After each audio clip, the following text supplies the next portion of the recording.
Une autre méthode permet de retenir les terres. C'est la paroi moulée. Celle-ci a deux autres avantages. Elle assure l'étanchéité de la paroi et peut servir éventuellement de fondation. L'exécution de parois moulées commence par la construction de murettes guides. Elles garantissent la bonne implantation de la paroi moulée. Ces murettes servent de guide à l'outil de forage.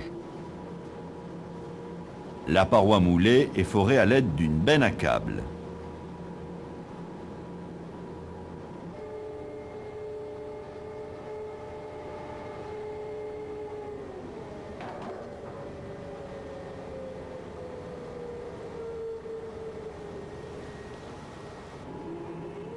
Un mélange de bentonite et d'eau, appelé boue de forage, assure le maintien des parois de la tranchée. Cette boue est alimentée au fur et à mesure du forage.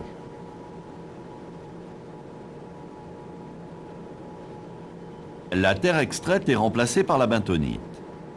Le rôle de la bentonite est d'exercer une pression permanente sur les parois pour éviter tout effondrement. La paroi moulée est excavée entièrement.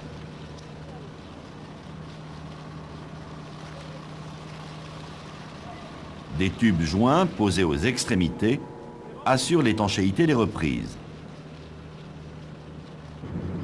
Ici, un tube joint équipé d'un joint waterstop.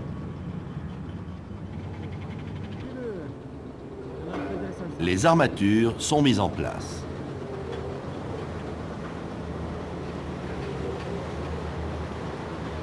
Les cales à béton sont posées.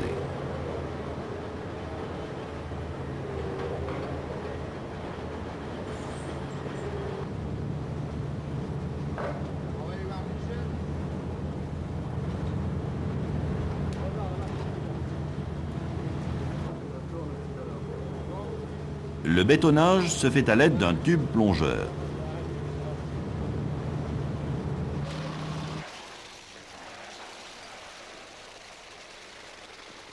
Le béton refoule la bentonite vers le haut. La bentonite est aspirée pour réutilisation.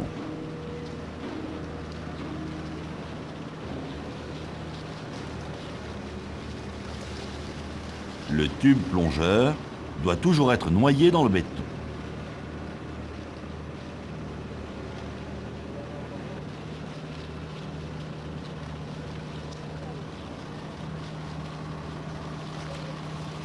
La réalisation des parois moulées s'exécute par panneaux alternés. Ces panneaux ont des longueurs variant de 5 à 7 mètres. Après la prise du béton du panneau 1 et 2, l'exécution du panneau 3 commence.